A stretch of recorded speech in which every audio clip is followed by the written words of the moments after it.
Imagine an assembly line inside a Volkswagen factory in Germany. Precision-engineered vehicles rolling off the line, efficiency perfected over decades. For most of the last century, this scene symbolized German economic dominance. But by the end of 2025, that image began to crack.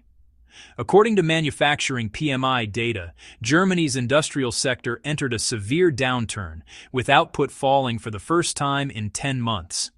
New orders collapsed, export demand dried up, and the engine that once powered Europe's largest economy began to sputter. Germany's exports, long the backbone of its economic model, were hit hard. Demand from its two most important external markets, the United States and China, weakened sharply due to trade tariffs, geopolitical tensions, and intensifying competition. Exports to the U.S. fell by nearly 8%, while exports to China declined by roughly 10% in the first 3 quarters of 2025. The result? A record trade deficit with China, approaching $90 billion. For a country built on manufacturing excellence, this wasn't just a slowdown. It was a structural shock. For decades, Germany's industrial success was quietly fueled by cheap Russian natural gas. It powered steel plants, chemical factories, and automotive production at costs competitors couldn't match. That advantage disappeared almost overnight.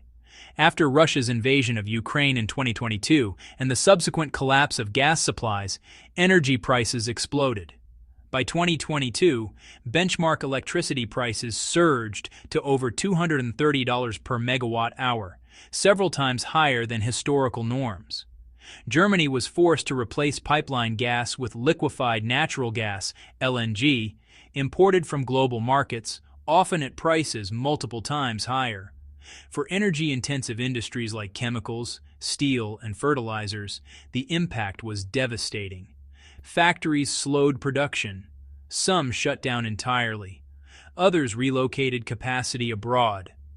What was once Germany's competitive edge became a critical vulnerability. At the same time, European policymakers were pushing forward one of the most aggressive climate agendas in the world. Under EU law, all new cars sold after 2035 must be zero-emission vehicles, effectively banning internal combustion engines. For Germany's auto industry, home to Volkswagen, BMW, Mercedes-Benz, this was a seismic shift. Manufacturers were forced to rapidly redesign entire vehicle platforms, invest billions in batteries, software, and electric drivetrains, and comply with increasingly strict emissions targets. Industry leaders warned that the pace of regulation was industrially dangerous. By 2025, even the European Commission quietly acknowledged the risk, delaying or softening some measures after pressure from Germany and Italy. Executives warned that failure to comply could lead to billions in fines, factory closures, and permanent job losses. The irony? Cars became more complex, more expensive, and according to critics, less reliable, while consumers remained hesitant to fully embrace electric vehicles. Instead of strengthening Europe's industrial base, regulation risked hollowing it out. While European manufacturers struggled with energy costs and regulation, Chinese automakers moved fast and aggressively. Brands like BYD, Geely, Chery, NIO, and XPeng flooded the European market with competitively priced electric vehicles. By mid-2025, Chinese brands had doubled their European market share to over 5%, rivaling established players like Mercedes-Benz. Even more concerning for Germany, Chinese firms didn't just export cars, they built factories inside Europe, including major investments in Central and Eastern Europe. They combined lower production costs, state support, and advanced battery supply chains to undercut European competitors on price. Germany wasn't just losing sales, it was losing technological leadership. Germany's export model depends on global growth, and in 2025, that growth faltered. The U.S. imposed additional trade barriers. China's economy slowed, reducing demand for foreign machinery and vehicles. German exports were hit from both sides.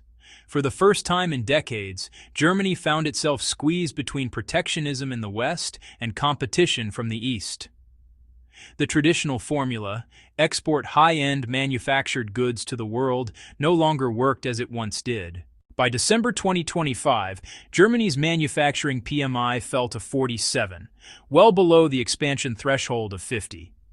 New export orders collapsed. Output declined for the first time in 10 months. Across the Eurozone, manufacturing also contracted, but Germany performed the worst among major economies. France showed modest resilience while Italy and Spain slipped back into contraction. This wasn't a temporary dip. It was a structural downturn. Jobs, factories, and the human cost. The consequences were immediate. Germany's automotive sector recorded its largest employment decline in over a decade. Nearly 50,000 jobs disappeared in a single year. Total employment in auto manufacturing fell to its lowest level in years. Overall industrial employment declined by more than 120,000 jobs as companies froze hiring or announced layoffs. Behind every data point was a factory town, a supplier network, a middle-class household under pressure. For decades, Germany was Europe's economic engine. Today, it risks becoming a drag. A weakened manufacturing base threatens slower economic growth, lower tax revenues, reduced innovation. And because Germany sits at the center of Europe's industrial ecosystem, its slowdown spreads outward, affecting suppliers, logistics networks, and labor markets across the continent. Some analysts see hope. Increased infrastructure spending, defense investment, and potential political shifts toward pro-industry policies could stabilize production by 2026. But the challenges are structural, not cyclical. Germany's manufacturing crisis is not the result of a single mistake. It is the outcome of energy dependency, regulatory overreach, geopolitical fragmentation, and global competition colliding at once. The question is no longer whether Germany's industrial model is under threat. The real question is, can Europe reinvent its economic engine before it stalls completely? If Germany fails to adapt, the consequences won't stop at its borders. They will reshape the future of the European economy itself.